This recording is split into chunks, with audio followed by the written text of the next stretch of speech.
Hello and welcome to Clash of the Dice. I'm James, and first up I would like to apologise to all of my subscribers for not having put up a video for well over a year.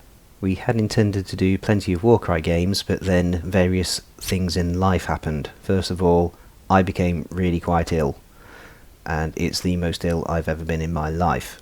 I'm fine now, and just as I was starting to recover, Joshua became really ill, and he was even more ill than I was. Again, he's fully recovered now.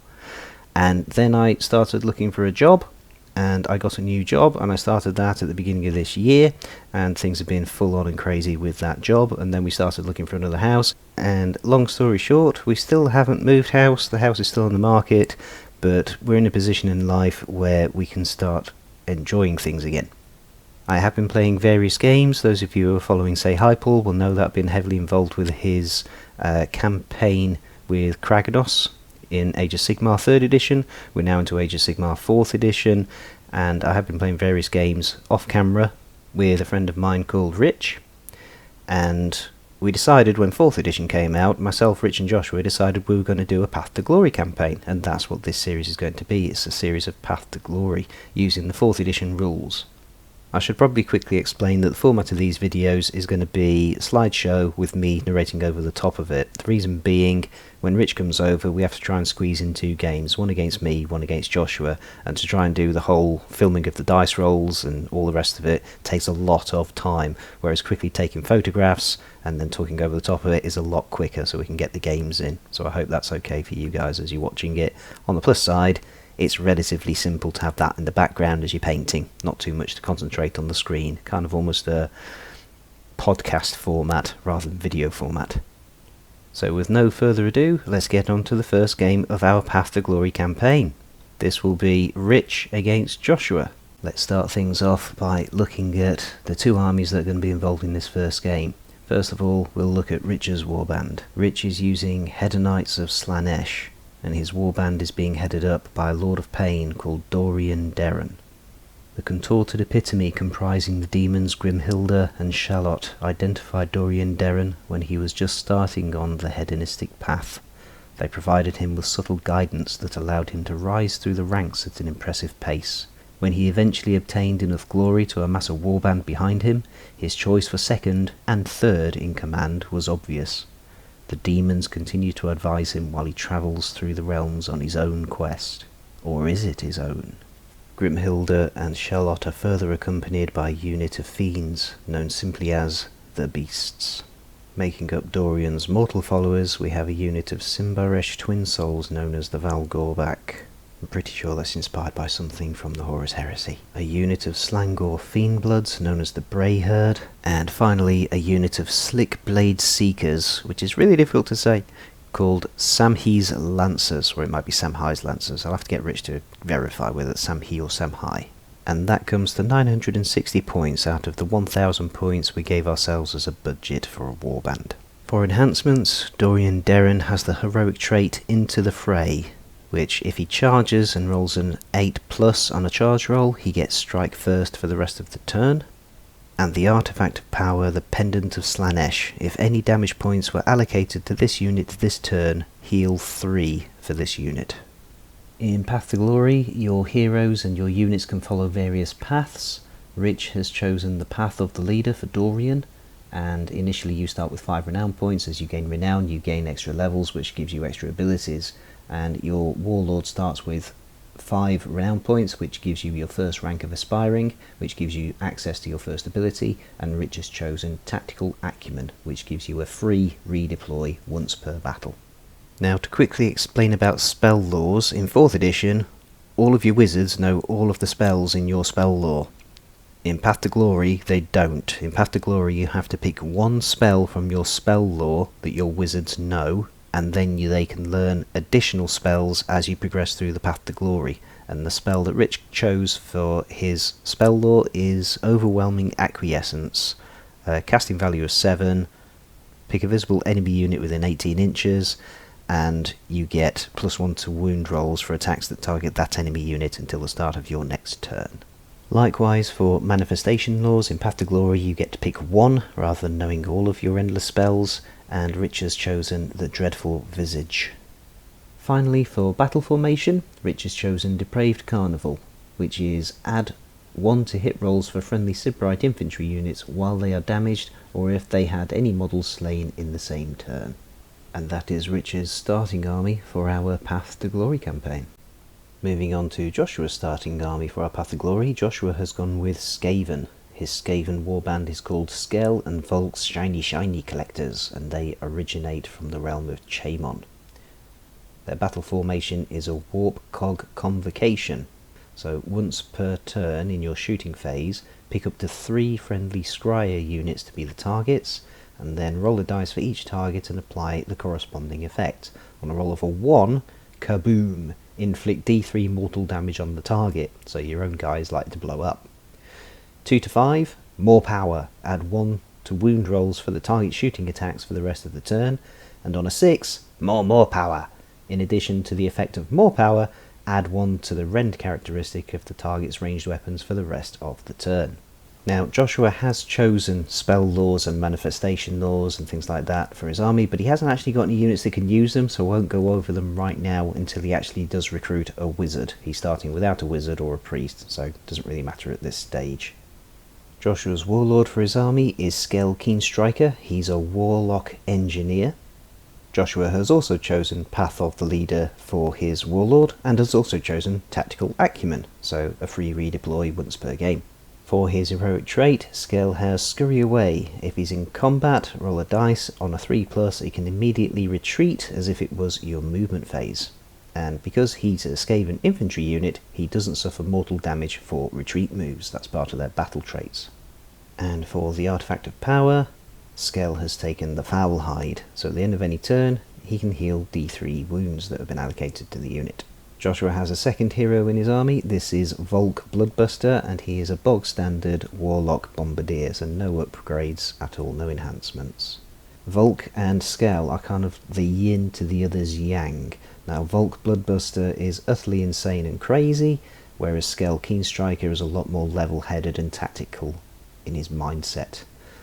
And this is reflected in the units that they have chosen to accompany them in their regiments. So Skell has an accompanying reinforced unit of Warplock Jezzails, quick shot skitterers, whereas Volk is accompanied by a unit of Stormfiends called Bloodbuster's Muscle. Within that unit we've got 1 Stormfiend armed with Rattling Cannons, 1 with Warp Fire Projectors, and 1 with Shock Gauntlets. And finally, there is a unit of clan rats known as the Lab Rats, who have accompanied the utterly insane Volk, who is accompanying Skell on the Path to Glory. And that totals exactly 1,000 points. I've just realised that when I did the army introductions, I forgot to tell you what quests both armies were doing. So as you go through Path to Glory, you can do side quests, and you can earn extra things like extra artifacts and learn new spells. Joshua had elected to go for Search for the Artifact, so within each turn you can pick a friendly hero who's within 1 inch of a terrain feature and not in combat, roll a dice, and on a 4+, you get a quest point, and when you accrue 3 or more quest points, you can give an extra artifact of power to an eligible hero in your order of battle. Rich was going for Master Magical Lore, so each time you make a casting roll of 8+ for a wizard, you gain a quest point, and when you've accrued 3 or more quest points, you can pick an extra spell from your lore to be available to your wizards. The battle plan for this first game is the Ruined Settlement. It's a nice simple battle plan. You've got 5 objectives, 1 in the centre of the battlefield, and then 1 in the centre of each quarter, so northeast quarter, northwest quarter, southwest quarter, and southeast quarter. And each player scores victory points at the end of their own turn for each objective that they control. Joshua won the roll-off to determine who controls which territory. Joshua elected for the Northern Territory, shaded in red, and so Rich ended up with the Southern Territory, shaded in blue. Now I should say that we are using the smaller table size because these are only 1,000 point games. Joshua managed to finish deploying his army before Rich did, so Joshua got the choice as to whether or not he went first in the first turn in the first battle round. Now, interestingly, the scenario information for this particular scenario stipulates that you can't set up faction terrain in the deployment phase. Now, the Skaven are really sneaky because the Skaven don't set up their faction terrain, their gnaw holes, in the deployment phase. They set up theirs at the start of the battle round. So Joshua was able to use his faction terrain in this game, whereas Rich wasn't. Joshua deployed his engineer and the Jezzails within the gnaw holes, and he set up on the battlefield his Storm Fiends with the Bombardier on the objective in the northwest corner, and he set up the Clan Rats on the objective in the northeast corner, both of which are within his territory. Rich deployed his Mortals along the eastern edge, if you like, the central edge of his territory, with the Lord of Pain with his Twin Souls, with closest to the centre on that objective, which is technically on the border between the territories, but Rich would have had control of it. Below them, south of them, you had the Slaanesh, and south of them we had the Seekers. And to the northwest of his territory, along that northwestern edge, he deployed the Demons. At the start of the battle round, Joshua chose to deploy one of his gnaw holes down in the southeast corner of the battlefield, and Rich chose the Fiends, the Seekers, and the Twin Souls to be euphoric. And for every unit that you make euphoric, you can give your opponent a temptation dice. While the unit is euphoric, they can run and still shoot or charge later in the turn, and they also get crit 2 hits for their weapons. The opponent, i.e. Joshua, can use those temptation dice as natural sixes for certain rolls, such as ward rolls, run rolls, irritatingly not hit rolls, but there's quite a few things you can use them for. Or you can use 2 of them to be a double 6 for a charge roll. But if you do that, you then run the risk of taking mortal damage. In games of 4th edition Age of Sigmar, at the start of the first battle round, you can take control of objectives. So Joshua had control of the objectives in the northeast and the northwest quadrants, and Rich had control of the objective in the centre, but not yet of the one in the southwest corner, which was within his territory, but he hadn't deployed a unit on it, and no one had control of the objective effectively in no man's land in the southeast corner of the table. There wasn't much to do in Joshua's hero phase, but in the movement phase, Joshua moved the Storm Fiends and also the Bombardier forward towards the centre of the table, heading towards the Lord of Pain and the Twin Souls. He had to stop obviously more than 3 inches away, but moving on to the shooting phase, the Warlock Bombardier rolled a 1 for his Warp Cog Convocation ability, which means it's a kaboom and he took a mortal damage. The Storm Fiends, however, had the exact opposite. Literally, they rolled a 6, so they get an extra +1 to wound and also an extra pip of rend on their weapons. Things didn't get any better for the Warlock Bombardier when he tried to shoot at the Lord of Pain. The Lord of Pain was at -1 to hit because he was next to the Twin Souls, and so the guarded hero rule kicked in. But that didn't really matter because the Bombardier rolled a double 1 for his 2 attacks. Fortunately, that doesn't do any damage to himself. Joshua spent a command point on all-out attack for the Storm Fiends to give them +1 to hit, therefore cancelling out the -1 to hit from the guarded hero ability.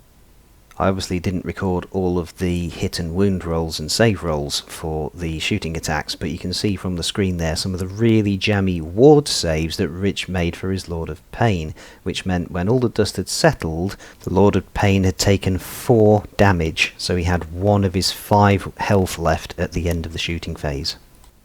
Rich's luck continued because when it came to the combat phase, Joshua's Storm Fiends were within range of the Twin Souls, and the Twin Souls have got an ability where if they didn't charge and they're in combat, enemy units within their combat range get -1 to their attacks characteristic. And the Lord of Pain has got an ability where if they make a successful ward save, then a mortal damage is inflicted on the unit that was attacking him. So, short version, Joshua managed to inflict no damage on the Lord of Pain, but Rich managed to inflict 3 mortal damage on the Storm Fiends. In the return attacks, Rich managed to kill off 2 of the Storm Fiends and inflict 2 damage onto the remaining Storm Fiend. And to rub a little bit of salt into the wound, Rich then healed 3 health off the Lord of Pain, so taking him back to only 1 damage having been inflicted on him. At the end of the turn, Joshua scored 2 points, one for holding the objective in the northwest corner and one for holding the objective in the northeast corner. In Rich's hero phase, he tried to summon in his dreadful visage endless spell but failed, and Joshua used the Skaven ability always 3 claw steps ahead to make his warlock bombardier make a normal move in Rich's hero phase, strategically or crazily or whatever, putting some extra distance between himself and the encroaching Hedonites. In Rich's movement phase, the Seekers headed over towards the northeast corner objective, heading towards the clan rats. The Fiends headed in pursuit of the Bombardier, so Joshua spent a command point on redeploy, rolled the big 6, so he managed to put some extra distance between the Bombardier and the Fiends. The Contorted Epitome repositioned onto the southwest objective, and the Slangors headed out towards the southeast objective. Up in the northeast corner, the Seekers successfully made their short charge into the clan rats, but the Fiends only rolled a 6 for their charge, which wasn't long enough for them to get to the Bombardier, so they had to contend themselves with charging into the rear of the remaining Stormfiend. Rich started things off with all-out attack on the Seekers going into the clan rats, and when the dust settled, there were only 2 clan rats remaining. Joshua fought with his remaining Stormfiend and inflicted 2 damage onto the Lord of Pain, but all things considered, with all of those Hedonite units, it wasn't long before that last Stormfiend was brought down. The clan rats in the northeast corner fought back against the Seekers and managed to do 2 damage to one of them, and at the end of the turn, the Lord of Pain managed to heal all of the damage that had been inflicted on him, and Joshua managed to return 3 of his clan rats to the unit in the northeast corner. Rich scored 4 points for holding the centre objective, the northwest objective, the southwest objective, and only just holding the northeast objective by virtue of control numbers. The southeast objective was still uncontested at this point because the Slangor hadn't quite made it onto that objective. So the score at the end of battle round 1 was 2 points to the Skaven, but 4 points to the Hedonites of Slaanesh. Joshua won the priority roll-off for Battle Round 2, quite fortunately. He didn't really fancy taking a double turn, and in Path to Glory there's no detriment to taking a double turn like there is in matched play. Now, something that we did forget at the start of the first battle round, and in this battle round, but we did eventually pick it up at some point in the game, we completely forgot about the twists. So, in a Path to Glory scenario, there is a twist table. In the first battle round, you're supposed to roll off to see who gets the bonus from the twist, and in subsequent battle rounds, the underdog gets the bonus from the twist, and we forgot. Joshua ended up getting quite annoyed during this game because Rich managed to screen him out of being able to deploy more gnaw holes at the start of battle rounds. So the only gnaw hole he managed to place during the whole game was that one in the southeast corner. He also tried to blame me for the way I'd set up the terrain, because you have to deploy a gnaw hole more than 3 inches away from objectives and other terrain features. But yeah, that said, in his movement phase he did manage to deploy the Jezzails and also the engineer from the gnaw hole that was established in the southeast corner. In his shooting phase, Joshua managed to get +1 to wound for the engineer, the Jezzails and the bombardier for his warp cog convocation ability. The Jezzails opened fire on the Slangors and managed to kill off 2 of them, while the engineer opened fire on the Twin Souls and managed to kill off 2 of them. The Bombardier tried to finish off the last remaining Slangor, but failed to do any damage. There were no charges. The Clan Rats tried to inflict some damage onto the Seekers and managed to do 1 point of damage. The Seekers fought back and managed to get the Clan Rats down to just 1 model remaining. At the end of the turn, Joshua managed to return 1 of the Clan Rats to the unit, but he wasn't able to take control of any objectives, so Joshua didn't score any points in his turn. Rich again failed to summon in his dreadful visage. In the movement phase, the Slangor moved on to the southeast objective, the Fiends headed over towards the Warplock Jezzails, the Twin Souls consolidated their position onto the central objective, and the Lord of Pain consolidated the hold on the objective in the northwest corner. In Rich's shooting phase, Joshua made use of the covering fire command. He spent the command point on covering fire, and he opened fire with his Jezzails into the Fiends. Now, because they hadn't moved that turn, this is now a different turn, they get +1 to their hit rolls. So that cancels out the -1 to hit for the command.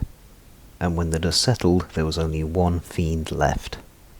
In Rich's charge phase, the remaining Slangor and the remaining Fiend charged into the Jezzails. The Fiend attacked the Jezzails and managed to kill off all bar one of them. The Clan Rats attacked the Seekers, managed to kill one of them and inflict a damage point onto another. The Seekers fought back against the Clan Rats and wiped out what was left of the unit. Joshua's engineer had been brought into combat, only just, but he was in combat, so he stepped forward and took a swing at the remaining Slangor, but did no damage. However, the return attacks from the Slangor inflicted 3 damage onto the engineer. The last remaining Jezzail attacked the last remaining Fiend, but did no damage. At the end of Rich's turn, he scored 4 points. He controlled the centre objective, the northwest objective, the southwest objective, the northeast objective, but his Slangor had not remained on the southeast objective, he'd just simply stormed straight across it into the Jezzails. So that made the score at the end of battle round 2, 8 points to the Hedonites of Slaanesh, and only 2 points to the Skaven. Joshua won the roll-off, so avoiding a double turn yet again, and this time we remembered the twist, and Joshua rolled a 1 on the twist table. The underdog, which would have been him because he was losing 8 points to 2, can pick one objective. That objective cannot be controlled this battle round, and Joshua chose the objective in the northeast corner, currently being controlled by the Seekers. In his movement phase, Joshua moved his engineer across the gnaw hole. Skaven units can move across gnaw holes for free, whereas enemy units run the risk of taking mortal wounds, and in doing so he managed to get onto the objective in the southeast corner. The Jezzail retreated out of combat, and because it's a Skaven unit it can do it without taking mortal damage. And the Bombardier, thinking that discretion is the better part of valour, he might be crazy but he's not stupid, has moved a little bit further away from the Seekers.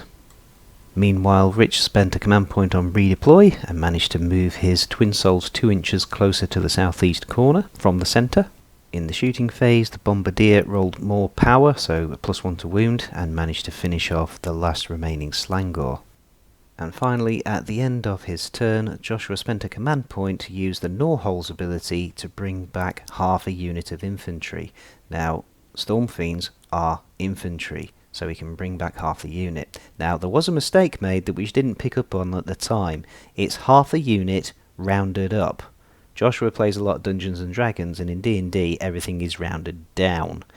So he only brought back 1 of his Storm Fiends. He should have brought back 2, but we've only just now realised that as we're editing it now. But he'll remember for next time. He's not going to forget that in a hurry. So at the end of his turn, Joshua scores 1 point for being on one objective, the objective in the southeast corner.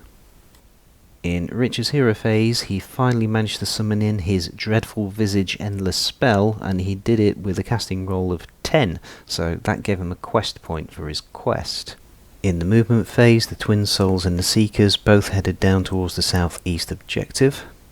The remaining Fiend headed over towards the Warlock Bombardier, who did a redeploy. In the shooting phase, Joshua used the command point on covering fire with the returned Storm Fiend and managed to kill off one of the Seekers. In the charge phase, the Fiend managed to charge into the Bombardier. The Seekers and the Twin Souls both managed to charge into the last remaining Storm Fiend, and so did the Dreadful Visage Endless spell, bringing the Engineer into combat as well. The Twin Souls fought first and managed to kill off the Storm Fiend.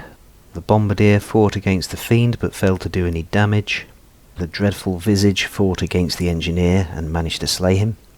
More mistakes were made there because at the start of the combat phase Joshua should have used his Scurry Away ability, which on a 3+ would have allowed him to retreat, but we forgot. We thought it was in sequence with as the Engineer gets a chance to fight, he then gets a chance to scurry away, but it's not.